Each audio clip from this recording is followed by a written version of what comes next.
안녕하세요. 똑똑한 정리정리숙 대표입니다. 여러분들 정리할 때 제가 정말 중요하게 생각하는 부분에 대해서 오늘 가구 배치에 대한 이야기를 해보려고 합니다.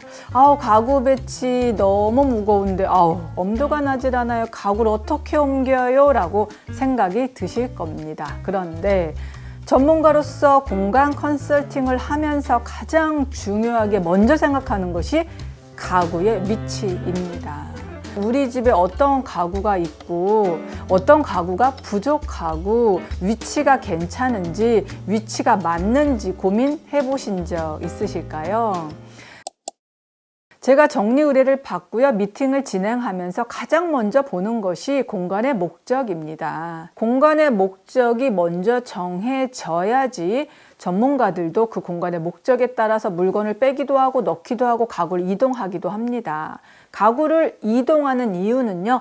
침실인데 침대가 없어요. 안 되겠죠. 서재인데 책장이 없어요. 오히려 서재인데 책장은 밖에 나와 있고 책상만 방에 있는 경우도 있습니다. 공간의 목적 정하는 거 2번, 3번 강조해도 지나치지 않습니다. 공간의 목적을 정하자입니다. 네, 2번째는요. 가구 배치 중요성의 동선입니다. 동선, 어떤 사용자가 여기서 무엇을 할 때 생각해 보면요. 저는 늘 이렇게 강조하거든요. 책상과 책장과 서랍은 그냥 세트다. 근데 가끔 이런 분들 많이 있어요. 책장은 거실에 있고 책상은 방에 있고 서랍은 다른 방에 있고. 어떠세요? 책상 위가 늘 지저분하죠. 우리 어떤 집이든지 가보면 식탁 위에 늘 물건이 쌓여 있고요. 늘 책상 위에 물건이 쌓여 있어요. 대부분 원인은요, 책장이 없고 서랍이 없어서 그래요. 동선이라는 거는 내가 배치를 했지만 내가 여기서 딱딱 물건을 꺼낼 때 쉽게 배치가 되어 있는지도 아주 중요합니다. 그래서 책상과 책장과 서랍은 한 영역에 되도록 있는 게 좋습니다. 그래야지만 책상에 앉아서 업무를 보든 공부를 하든 숙제를 하든 바로 꽂고 바로 꺼내고 바로 서랍에 넣고 책상 위는 늘 깨끗하게 유지하고 정리할 수 있기 때문입니다. 네, 3번째는요. 큰 가구 먼저 자리를 잡으시라 말씀을 드립니다. 사실 가구 중에서 가장 부피를 많이 차지하고 아무데나 둘 수 없는 가구가 옷장이 아닌가 싶습니다. 옷장 침대겠죠. 옷장은 사실 아무데나 둘 수 없어요. 옷장 거실에 둘 수 있을까요? 네, 안 되죠. 옷장은 대부분 안방에 방 쪽으로 배치를 할 겁니다. 안방은 뭐 전문가가 아니라도 굳이 설명 안 드려도 옷장을 둘 만한 공간은 거의 정해져 있습니다. 그런데 자녀방이 문제예요. 자녀방에 옷장을 둘 때 사실 고민이 되는 경우가 많이 있어요. 방이 정사각형이냐, 방문의 위치는 어디냐, 창문은 어느 쪽에 있냐, 전면창이냐, 창문이 한쪽에 있느냐, 이런 식으로 창문과 방문과 옷장 위치를 정할 때 여러 가지 고려해야 될 점이 좀 있습니다. 옷장을 먼저 정하셔야 돼요, 자리를. 대부분 자녀방이나 작은 방들은요, 가장 일반적으로 배치할 때는 문에서 보이지 않는 곳에 옷장을 둡니다. 대부분 불을 켜는 스위치 있는 공간이거든요. 밖에서 봤을 때 옷장은 보이지 않습니다. 그리고 나서 침대 위치죠. 침대 위치는 대각선이 좋은데 문에서 바라봤을 때 가장 먼 곳이 좋습니다.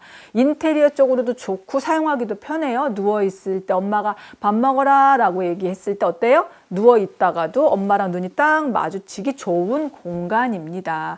문에 들어서자마자 침대가 있는 것보다는 좀 먼 곳에 침대 배치가 좋겠죠. 그 다음에 책상 위치, 다른 서랍장 위치입니다.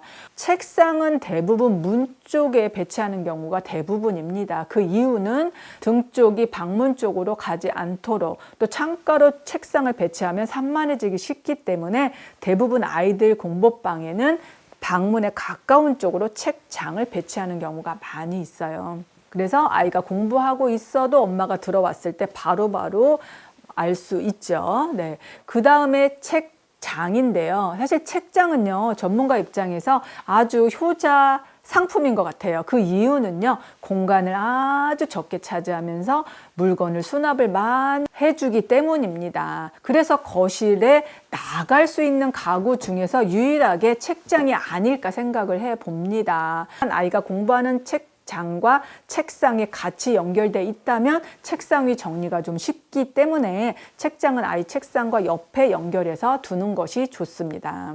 이렇게 공간을 얼마나 차지하는지에 따라서 배치에 따라서 사실 그 방 자체가 달라지기도 합니다. 자, 네 번째는 가구 배치할 때 가구의 높이, 깊이, 색상, 재질을 고려해 보자입니다.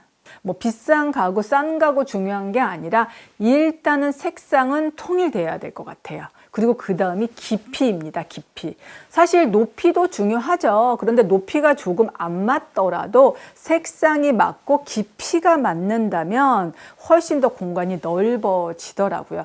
다섯 번째는 공간에 여백을 두자입니다. 가구와 가구를 딱 붙여두지 마세요. 딱 붙여두지 말라는 건 뭐냐면, 자, 재질이 메탈인 가구와 원목인 가구가 있습니다. 그런데 색상은 같아요.